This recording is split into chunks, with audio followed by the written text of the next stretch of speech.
So, you want to buy a 3D printer? Stop! Watch this before you even think about buying one.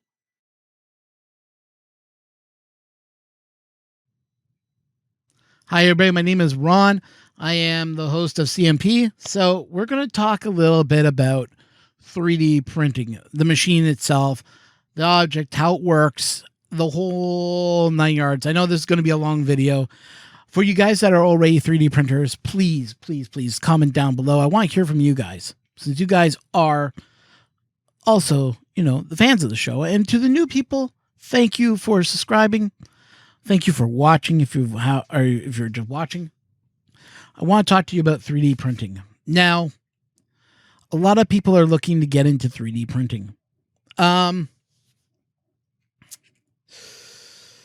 have a little bit of a problem with that because 3D printing is not for everyone. I'll admit it. I'm, for one, never thought 3D printing was for me. I looked at the machines and thought, But then again, I have that tech mind that wants to know everything about it.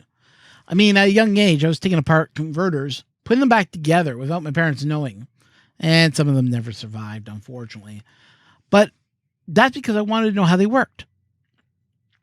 How does the button know when I'm pressing down or pressing up? I used to take apart these things and try to figure out how they would work. And over time, I kind of figured it out. But years that are there, it took me time to figure it out. So when I was looking into 3D printing, I was like, I wonder how it works. Well, I did a little bit of reading and found out that it melts a plastic that comes on a little piece of thread, looks like thread, and melts it and turns it into an object. I thought, that sounds interesting. Well, my friend got a 3D printer. He bought himself a CR10. Now, this is going back when there was no Ender, or there was no small base printer. There was only the big base printers, and this is just after, I believe, that other printer came out that never really worked, the Tico. Interesting idea, but never kind of took off. So anyways, with that, he bought a CR10. I thought that was kind of interesting. And when I went looking around a year later, I found the Troxy X1. Troxy X1 is a really interesting printer. It's small, compact, easy to operate. And I thought, maybe this will be a great 3D printer. I looked on YouTube. A lot of people raved about it. I have to say, it was a good printer for what it was. But it had problems. So my friend had a Monoprice Mini, had a CR10, and he bought a Troxy X1 when I bought mine. Because he thought, hey, for $100, it's a really good buy. It is silent. And I mean, this thing is quiet. I mean, quiet. But it prints for what it was. It only printed on a scale of 175 by 175. Now, if you're going 175 by 175, I'm talking about millimeters. Everything in 3D printing is calculated by millimeters. So this means height is calculated by millimeters. Base is counted by millimeters. Everything is millimeters. So if you're into the metrics, if you're like metric system, you're going to be fine.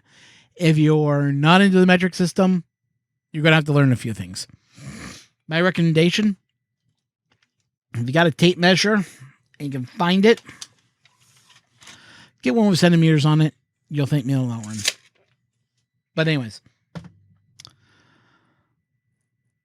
the printer itself is, in itself, a great printer. So when I first started learning how to use the CR10, it was like a whole brand new ball game. I had to learn what X, Y, and Z meant. I had to know what E-step was all about. I had to understand what firmware was. I had to understand what temperature I would have to print plastics at. I would have to learn what I was going to print with and what to print. Now you're probably going, oh, that's all easy to understand. No, it's not. It's a little bit of work, but I want to tell you guys everything I know about 3D printing.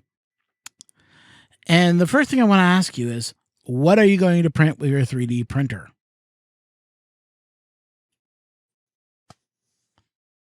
I bet you're all going, huh?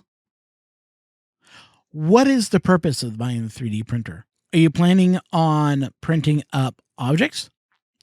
Or are you more interested in designing something and then printing it? And that's something you got to dig yourself into.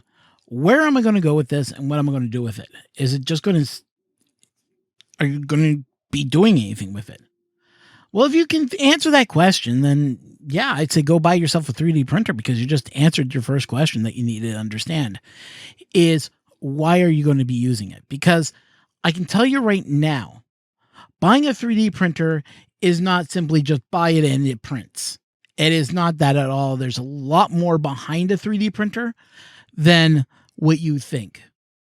You got to worry about bed level. And bed level is something I'm going to get into. But if you can ask yourself what you want, that's great. So let's say you go with Ender 3 Pro, because let's face it, the Ender 3 Pro is the better machine than the Ender 3. It has a bigger base at the bottom, allows your wheels to have more area to travel on. It's just a better printer design. And it's at the market price that a lot of people can't afford. Now, if you went with a Prusa, well, Prusa, it's more expensive, and it's a more well-known printer too. But like I said, you pay for what you get. So looking at the Ender 3, it is the basic bare bones model. It's like the K car of the 3D printing world. So let's talk about an Ender 3. Now, an Ender 3 is not a bad printer, but the first thing you have to learn is how to level it. Now, I always go back to my CR10 days, because that was the first printer I had. My CR10 has a bed base of 300 by 300 millimeters. So that's roughly about 7.5 by, I believe, 7.5. So I have a big bed. It's huge. I have to first heat up that bed. It takes a good few minutes to heat up, because it's only a 12-volt system. You got a 24-volt system. This heats up the bed faster and heats up your nozzle faster. When you get it all assembled, and yes, you will have to assemble it. It's in a bunch of parts. I have a video of me assembling it, which will pop up in the cards. And after I did that, I went for a week or so, and then I did a 3D review on the Ender 3, which is also going to pop up in the cards too. But anyways, putting the Ender 3 together was not a chore. Putting a Troxy X1 together was a chore, because each part was individual. So I had to know how to put a nozzle on. I had to learn how the extruder went all together. I had to learn how to make a Bowden tube connect into the nozzle. So all that was brand new to me. Never had a clue what I was doing, but I got it printing and I got it working. So thank you, Troxy. You're a good machine, but your days are over. But let's talk about the Ender 3. So Ender 3 is pretty simple to put together. It's just a lot of parts that you have to, drop in your screws and lock it in. Once you get that all done, first thing you want to do is you want to home the printer. But before you hit that home button, I want you to screw down all 4 knobs under the bed. Your Y-axis. Your Y-axis, we're going to use never eat shredded wheat so you guys understand how the printer works. So never eat shredded wheat means north, east, south, west. So your bed will move north and south, while your X-axis moves east to west. There's another axis that's called the Z-axis. Your Z-axis is actually a little rod, is a screw rod that raises the bed, raise your X-axis up and down, in this case, for this printer. There's another type of printer called a Core XY and all that stuff. I'm not going to get into that. That is just a different way of how it works. But anyways, because we're talking about Ender 3, this is probably going to be your first printer you're going to buy. So what you want to do is you want to get your X, you got all your wires connected. The wiring is easy to do. What you want to do is you want to screw down all 4 of your bed knobs. Screw them right down tight. Reason you're doing that is because you don't want your head to go crashing into the bed. And that will happen if you never tighten down those knobs. because each knob is then going to have to be untightened to raise that bed up to match your nozzle. Now, I like to use a visual effect for this, so as you're raising the bed up, it's going to come closer to that nozzle. As soon as it's almost touching the nozzles, just stop it right there. And you want to do this on each 4 corners. So you want to manipulate the head and move it at each corner where there's a screw hole. The rough closeness to the screw hole. And once you get that roughed in, then what you want to do is you want to get a piece of paper. Any paper will do, like not like this, but like a 4x5 sheet, or whatever it's called, 8x10. And what you're doing is you're just sliding it under on the bed. Slide it back and forth. Get a feel for it. Then start dropping your nozzle down. As soon as you start hearing it, you'll feel like it's almost like sandpaper. You'll hear like a roughness to it. You'll feel it. Stop. Go to the next corner. You keep doing this until all 4 corners feel good.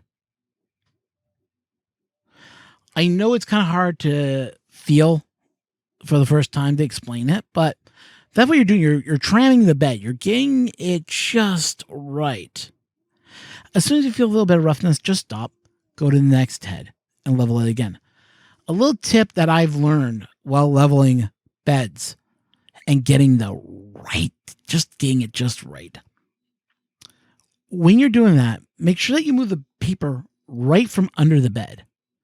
If you can't fit the paper back under it, you got to keep the paper flat, and you can't move it back, chances are you're too close to the bed. Then you're going to have to tighten the wheels back down until you get a nice slide with the roughness. So don't be like going, whoo, whoo, whoo. This is where it exists on just slightly turning the wheel and sliding the paper. Slightly turn, put the paper through. Slight turn, paper. And it does take a little while to get used to that concept of leveling the bed. I've seen people all the time post, my stuff is not sticking to the bed. Well, did you do this? Huh? Yeah, I leveled the bed. The bed's perfect. You may be too far from the bed. No. I'm not too far from the bed. And people get frustrated because the first rule of 3D printing is level, level, level. And I can't be more sincere about this. Keep on leveling your bed. Leveling is the only way you get your bed properly to the nozzle. It takes time. You might get frustrated at it. Walk away from the printer. Just walk away. Go at it again within the hour or so. And then do it again. I guarantee you, once you get the hang of leveling your bed, it's not a chore. Number 2, filament. Filament is a touchy subject for most because, we hear about ABS, we hear about PETG, we hear about PLA. What is the best one for everyone to start off with? I recommend PLA. PLA is the most forgiving of the filaments. TPEG is not. ABS is not. And ABS, wooey, does that stuff stink? And ASA, don't even mess with ASA until you're used to printing your first print. PLA is probably the most forgiving. It's probably the most easy. It's probably low. It doesn't have any smell whatsoever. So it's easy to work with. And what you're watching is for that first layer for the nozzle to come down and lay that first layer of plastic. And I've heard people say, oh, you just feel for it, like on the bed. No, I don't believe in that. I believe in height looking. You got to look at it. Make sure that it's not too thin that it's hard to see, but you want to be thick enough that you can they have the right distance. It's actually, once you've done your first print, you'll understand what we talk about here by elephant footing and all that other stuff that will come up in this. I'll explain that. If your filament is too close, what happens is your print will go like this, but you have a little end sticking out at the bottom. That's elephant footing. And that can be easily fixed by raising the bed a little, but you won't know that until after you get your print done, or should I say lower your bed. My mistake. And you won't know that until after you're done it. It's simple enough to learn. It just takes some time. With any bed leveling, any type of printing, you're always going to find your right thickness for height and width. Now, the Ender 3 is kind of like a little bit of a... I'm going to put this... It is different. So, with an Ender 3, depending on which one you go with, if you got the magnetic bed, or if you went with a glass bed, that's up to you. From what I've read about the Ender 3 and its magnetic bed is that it's just... I have to agree. I bought a magnetic bed after the Ender 3 came out. I went, I don't like it. And I went to spring steel instead. Better choice. And I'll get into that a little bit more about modding your printer. But, you know, we look, you'll learn from your first print when it's just right and when it's just wrong.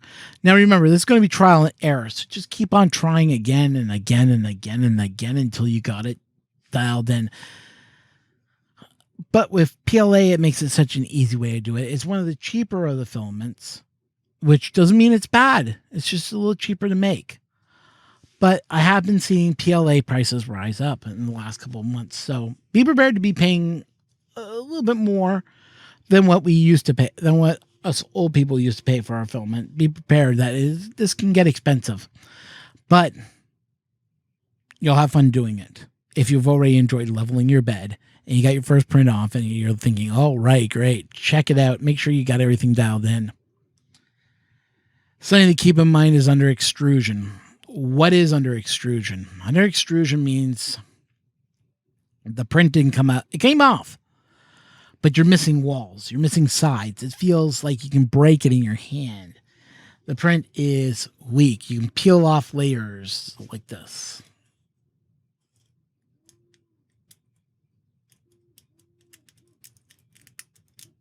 You hear what I'm doing? Yeah, that doesn't sound good. Right here, I can see layers are lifting already off this print.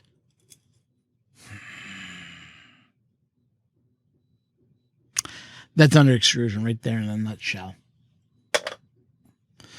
The filament didn't glue to it. It has holes, like you can see like little roughness on one side, and you can actually see the grid. That is under extrusion, and over time you'll figure out how to adjust for that too. It matters on the printer. It matters on the under extrusion is a new ball of wax. That's why I always recommend if you're your first time printer and you really not sure about it, printing a print tower is one of the best things you can learn how to do. It is a simple process. There's a lot of people that put out Ender 3 or Ender 3 Pro print options out there. I usually just set my printer for 260 on the bed, and I just let my printer go and just have it print a tower. And I usually download someone's print tower. I put in my own G code because I have a bed leveler, and I'll get into more about modding a printer and why not should you do it. And this can be controversial for most people that want to mod their printer because they are going, well, I should be able to mod it. I'll get into that. Don't worry. I have a whole theory on this. And please hear me out before you start, commenting down below saying, you don't know nothing. So anyways, once you've done a print tower, you can then figure out what heat you want and where you want your printer to be at. And once you've done that, then you can print right away. Third thing that I want to talk about is modding. Now, you might hear everybody go, oh, you got to change everything on your printer. You got to do this to your printer. Oh, you can't do that. You should have it like this.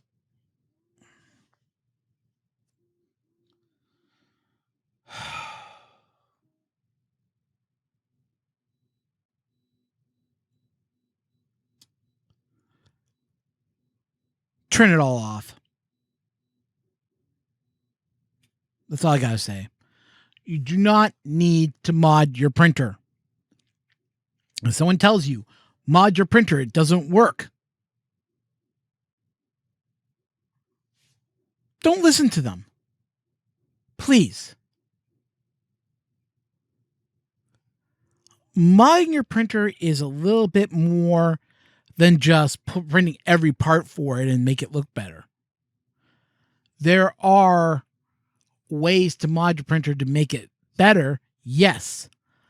But there's also ways to mod your printer to make it worse.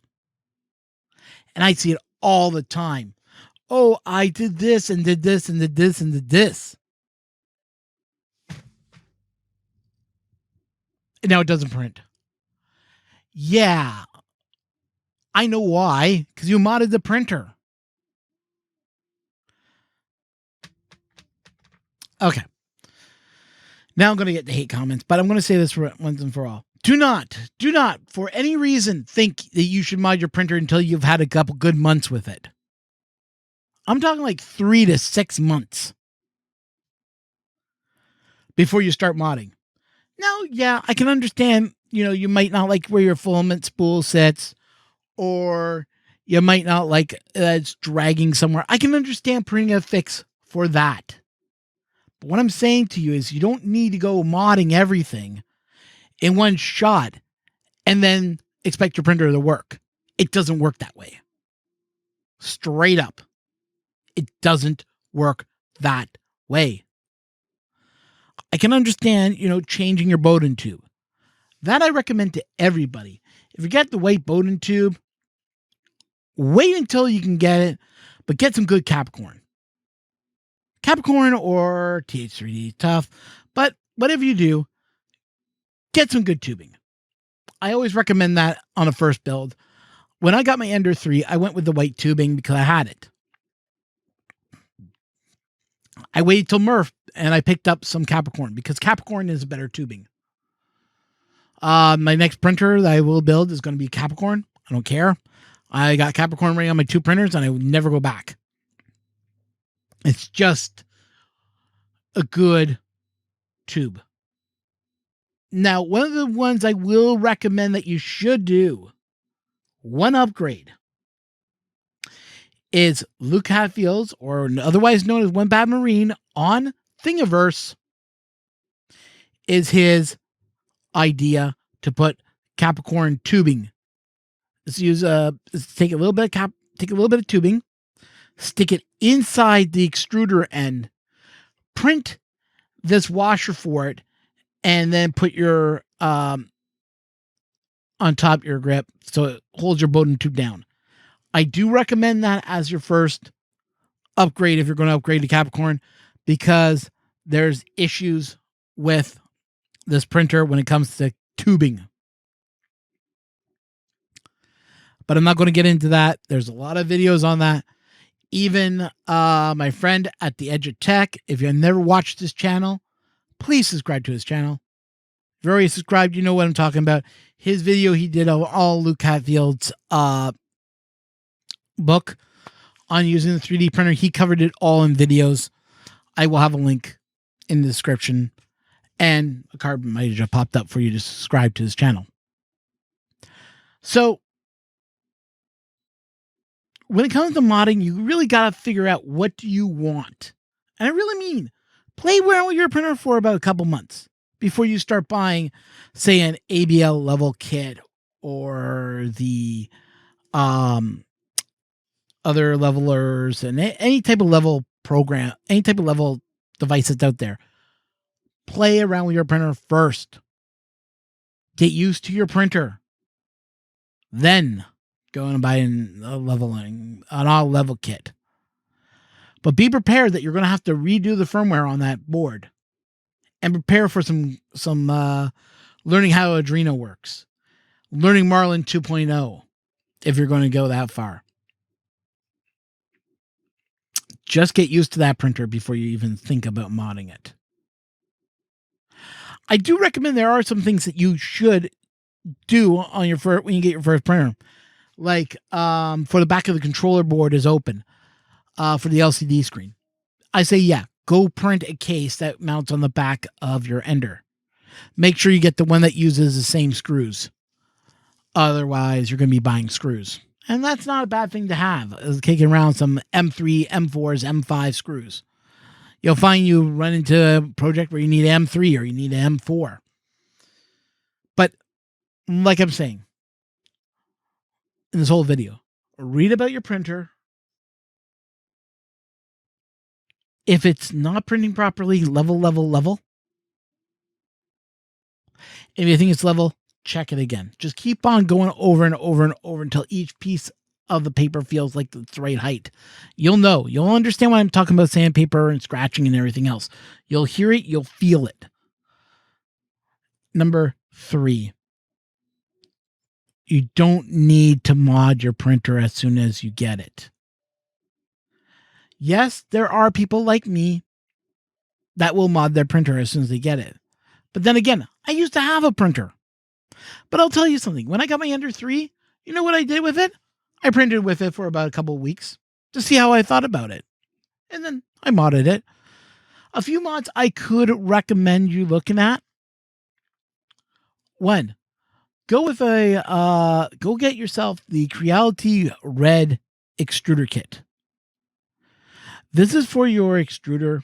I do recommend it. Get it. Number 2. Bowden tube. Replacing your Bowden tube is not a bad idea when you get your printer, but that can be like later down the road. But if you have the money and you feel like you want to do that now, you can definitely do those 2 mods. And like I said, printing a back screen for your printer is not a bad idea. The back plate behind your screen is not a bad idea either. Now, if you went with the Ender 3, then the first thing I would recommend you print will be the Ender 3 cover for your fan duct. Because your fan duct is pointing up and filament can fall into it. So if you have an Ender 3, you didn't go with the Pro, that's the first thing you're going to want to print. Now, I'm going to be putting up more videos on how to, which I really do feel is needed because I see it time and time again that people just can't seem to get their bed leveled. And I might just go over a video on how I level my beds so you guys can get an idea how I do it. Now, with me, I have the Easy ABL on there, so I'm going to be probably doing this on a CR10, but the CR10 can be transferred over to the Ender 3. It's the same process. With that being said, though, I want to hear from you. Are you looking at buying a 3D printer still? And what did you think about the information I've given? And to the new people that are out there, to the old people that are out there, I want to know what you guys thought. Do you think I covered everything correctly? Do you think I brought up a lot of facts that we experience being first-time printer guys that we see time and again? I'm just curious. Well, I want to thank you for coming on the channel. And I'm just going to leave it at that. If you like more of what I've done, please subscribe, ring the bell, like. If there is something that you think I miscovered or that I didn't talk good enough about, you can always leave a comment. I do read the comments. I do reply to all comments. You can even look at my older videos and you'll see I comment to everything. And I've actually thrown in links down in the description. So if there's anything that you want to look at, descriptions are down below. And I'll talk a little bit more about my experience with Ender 3 and the Ender 3 is a good starting printer. It's a simple printer. It was easy to set up. I got it running within the hour. I got it set up within 3 hours and I had it up and running within the hour after leveling it over and over and over again because I'm very particular on my leveling. And when you watch that video, if you watch me building it, you got to remember, I've already done a lot of leveling techniques. And I've learned a lot of them. So for the first timer, do not follow my leveling techniques on the Ender when you're watching that video. Just watch the video, watch what I was doing for building it. You can watch the chat, But please do not follow what I did on that video. Because what I did on that video is a little bit more of learning techniques than anything else. So, once again, thank you so much for watching. And if you're buying your first printer, congratulations. I look forward to hearing about your success or failures, because we all have them. And to everyone else, have fun, keep on printing, and hope this video was informative.